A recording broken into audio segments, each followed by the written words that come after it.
സർക്കാരിന്റെ നയമാറ്റത്തോട് സഭയുടെ ഇപ്പോഴത്തെ പ്രതികരണം എന്താണെന്ന് ചോദിച്ചാൽ, ഈ നയംമാറ്റത്തെ സഭ സ്വാഗതം ചെയ്യുന്നുണ്ടെങ്കിലും നീക്കം പൂർണ്ണമായി വിശ്വാസത്തിലെടുക്കാൻ തയ്യാറായിട്ടില്ല എന്നാണ് നമുക്ക് മനസ്സിലാക്കാൻ സാധിക്കുന്നത്. വാഗ്ദാനമല്ല, നടപടിയാണ് വേണ്ടതെന്നാണ് സീറോ മലബാർ സഭ കൃത്യമായി തന്നെ പറയുന്നത്. സജോ ദേവസ്രിയാണ് ചേരുന്നത്. സജോ, ദീർഘകാലത്തെ ഒരു പ്രശ്നം, അതിനൊരു പരിഹാരം കാണാനുള്ള ശ്രമം എന്ന നിലയ്ക്ക് സർക്കാർ ഇപ്പോൾ ഒരു നയം മാറ്റത്തിലേക്ക് എത്തുന്നു. NSSന് അനുകൂലമായ വിധി ക്രൈസ്തവ മാനേജ്മെന്റ് സ്കൂളുകൾക്കുമാകാം എന്നൊരു നിലപാടിലേക്ക് എത്തുമ്പോൾ അത് നിയമനങ്ങളിൽ ഏറെ നിർണായകം തന്നെയാണ്. ക്രൈസ്തവ സഭകളുടെ, പ്രത്യേകിച്ച് സീറോ മലബാർ സഭയുടെ നിലപാട് എന്താണ് ഇക്കാര്യത്തിൽ?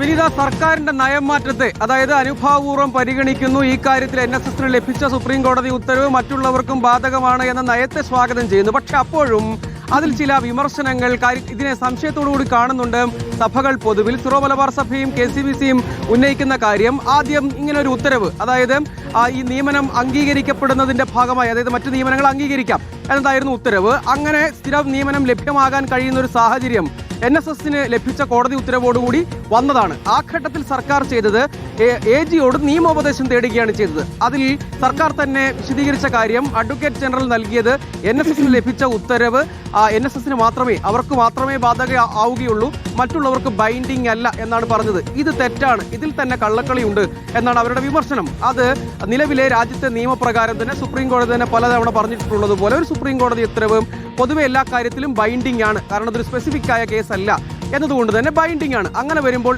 AGയുടെ നിയമോപദേശം അവിടെ ഉണ്ടായത് തന്നെ ശരിയായില്ല. ആ ഘട്ടത്തിൽ തന്നെ വേണമെങ്കിൽ ഒരു ജിയോ വഴി പരിഹരിക്കുന്നതിനെ കുറിച്ച് ആലോചിച്ചിരുന്നെങ്കിൽ ഇത്ര സങ്കീർണമാവുകയില്ലായിരുന്നു. ഇപ്പോൾ നിയമസഭയിൽ പ്രസ്താവന നടത്തി നിലപാട് വ്യക്തമാക്കി. പക്ഷേ അപ്പോഴും സുപ്രീം കോടതിയിലാണ്. നിയമപ്രശ്നം സമ്പൂർണ്ണമായി തീർന്നിട്ടില്ല. സമ്പൂർണ്ണമായി പരിഹരിക്കുക, അത് വേഗത്തിൽ പ്രായോഗിക തലത്തിൽ ഉണ്ടാവുക എന്നതാണ് വേണ്ടത് എന്നാണ് സഭാ നേതൃത്വം പറയുന്നത്. ശരി, അതാണ് സീറോ മലബാർ സഭയുടെ നിലപാട്. ഇത്തരത്തിൽ വാഗ്ദാനങ്ങളല്ല, നടപടികളാണ് വേണ്ടതെന്ന് സഭ കൃത്യമായി നിലപാടെടുക്കുന്നു.